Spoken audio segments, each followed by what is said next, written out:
Fox news को उन्होंने interview में भी टेक ओवर की टर्म इस्तेमाल किया है। उन्होंने कहा गजा स्ट्रिप पे टेक ओवर करेंगे और हमास को डिसमेंटल करेंगे और कंट्रोल एक और अथॉरिटी को मुंतकिल कर देंगे। इतनी आसानी से उन्होंने अपना प्लान बता दिया।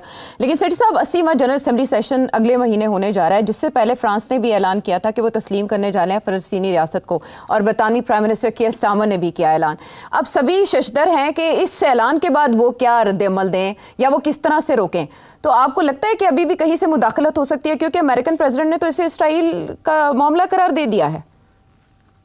हाँ, सही है। और इसीलिए मेरा ख्याल है अब यूनाइटेड नेशंस में भी ठीक ठाक टेंशन होगी, क्योंकि ये मुल्क जो है I think they will go ahead, ये रिकग्नाइज कर लेंगे। और इसीलिए क्योंकि ये रिकग्नाइज करने जा रहे हैं और इसराइल अपनी जंग नहीं रोक रहा, इसलिए फिर इसराइल जो है काउंटर कर रहा है और डोनाल्ड ट्रंप जो है is taking the side of Israel. तो मैं समझता हूँ ये मामला और कॉम्प्लिकेटेड होने जा रहा है। बिकॉज देखिए, अब तो इंटरेस्टिंग बात यह है, सारे जो अरब ममालिक हैं जो कहते हैं हम अब्राहम अकॉर्ड्स एक्सेप्ट कर लेते हैं, वो भी ये इस बात पे रजामंद हो गए हैं कि हमास को हथियार छोड़ने पड़ेंगे, जो हॉस्टेजेस देने पड़ेंगे, और हुकूमत अगली हुकूमत जो भी बनेगी उसमें हिस्सा नहीं ले सकते।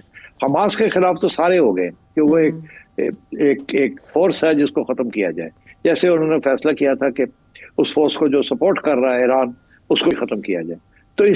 तो इसलिए आई थिंक हमास को तो सारे ही इत्तेफाक है इंटरनेशनल कम्युनिटी का कि हमास जो है उसको खत्म किया जाए। मगर साथ साथ ये कि जी फिर आप 2 स्टेट सोल्यूशन की तरफ जाएं, वहां इसराइल जो है वो तैयार नहीं है जाने के लिए।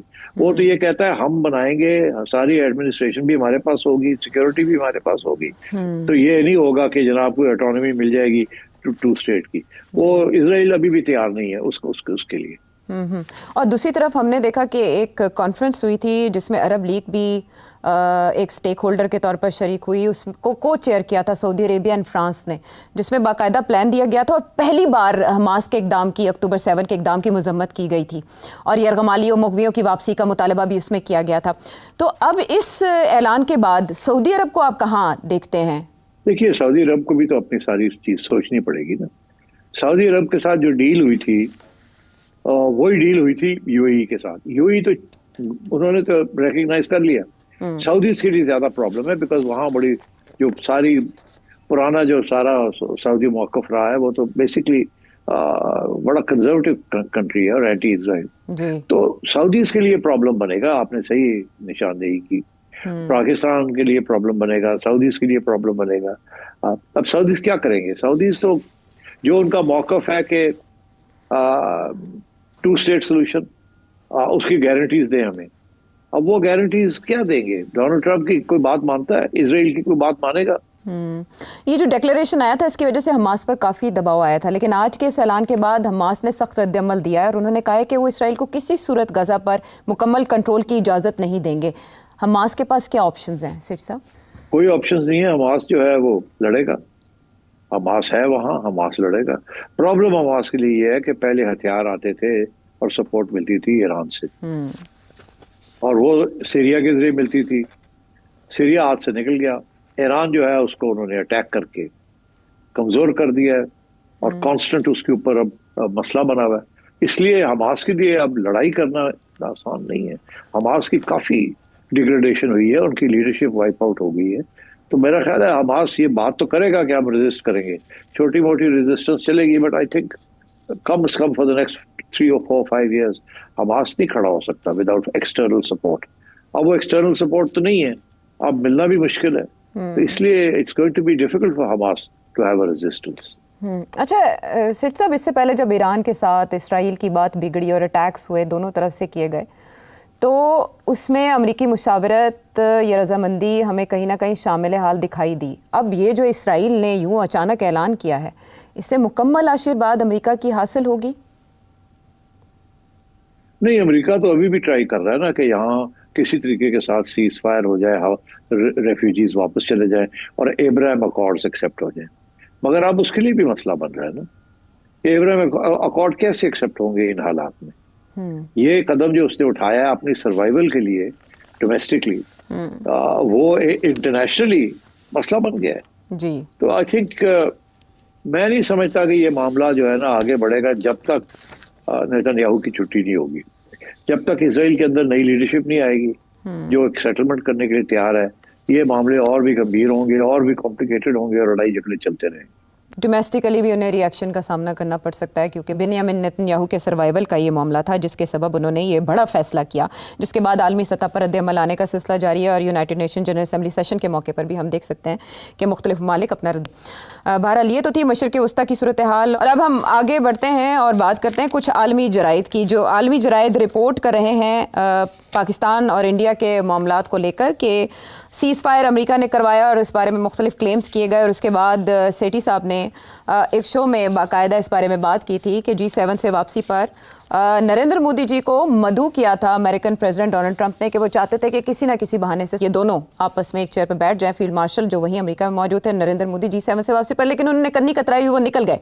सिर्फ 3 बड़े अखबारात हैं जो इस बारे में रिपोर्टिंग कर रहे हैं और ज़ाहिर है ये जग हसाई का मौका है नरेंद्र मोदी जी के लिए। राइटर्स लिख रहे हैं, ब्लूमबर्ग और टाइम मैगजीन। ये तनकीद, बढ़ती हुई तनकीद नरेंद्र मोदी पर किस बात की तरफ इशारा कर रही है?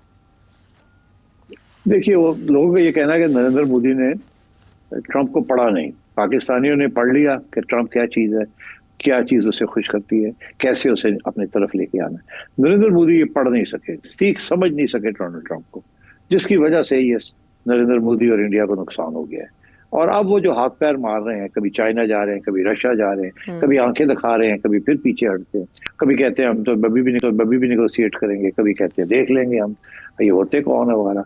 कभी ये शंकर इधर भाग रहा है, कभी दोवल उधर भाग रहा है, सो ऑन।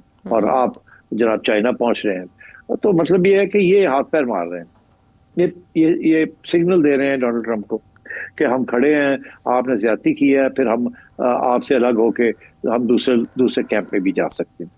मगर ट्रंप को भी ये पता है कि दूसरे कैंप में ये जाके क्या करेंगे। वहाँ रशिया और चाइना, और अब पाकिस्तान चाइना के साथ मिल गया, वहाँ तो चाइना डोमिनेट करेगा। तो वहाँ उस कैंप में जाके क्या बैठेंगे, वहाँ तो कोई इनकी बात नहीं सुनेगा। तो ये वहाँ क्या करेंगे? और सारी तजारत जो है इनकी वो अमेरिका के साथ है, चाइना के साथ है, मगर जो तजारत अमेरिका के साथ है और यूरोप के साथ है, और जो तल्लुकात है वो तो एक तारीखी है। इसलिए अब Narendra Modi is in trouble, Netanyahu is in trouble, Narendra Modi is in trouble.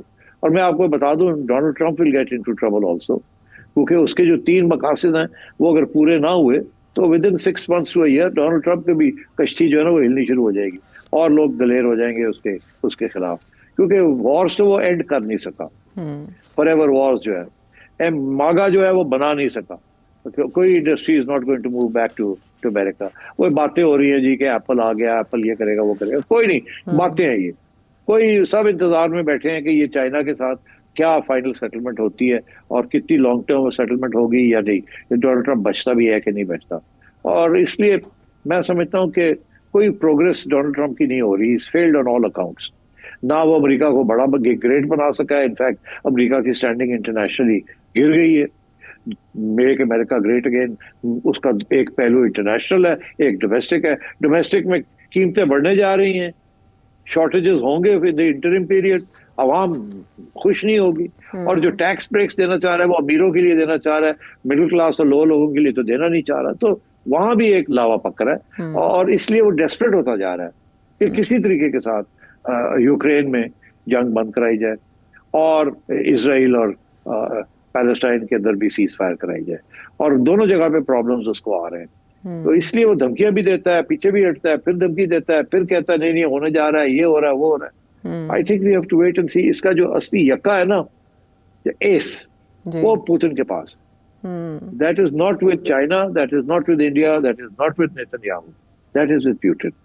अगर पुतिन के साथ इनकी डील हो जाती है यूक्रेन के ऊपर, तो डोनाल्ड ट्रंप समझे मजबूत हो जाएगा, और डोनाल्ड ट्रंप और इंडिया के साथ भी मामले तय हो जाएंगे, और ये जो सारा इस वक्त इशू बना हुआ है ये इतना नहीं रहेगा। और फिर आई थिंक इसराइल के अंदर भी थोड़ी बहुत पेशकदमी होगी। मगर अगर पुतिन इनकी बात नहीं मानता तो फिर आई थिंक सिचुएशन और खराब हो जाएगी। तो डोनाल्ड ट्रंप धमकियां दे रहा है, बुली कर रहा है, अगर इसकी बात नहीं मानते तो क्या करेगा? ये और सख्ती करने की कोशिश करेगा, मगर वो तो और नेगेटिव होती जाएगी। तो आई थिंक भी हमारी सब इस वक्त नजरें होनी चाहिए रशिया के ऊपर कि पुतिन क्या करेगा। Will Putin do a deal with Donald Trump on Ukraine और नॉट, या वो अपना वॉर चलाएगा, टेरिटरी लेगा, जब तक सारी उसके हाथ में टेरिटरी नहीं आ जाती और उसको इंश्योरेंस नहीं मिल जाता कि दिस इज परमानेंट, इसके ऊपर कोई लेन देन नहीं होगी, उस वक्त तक he will not stop the war.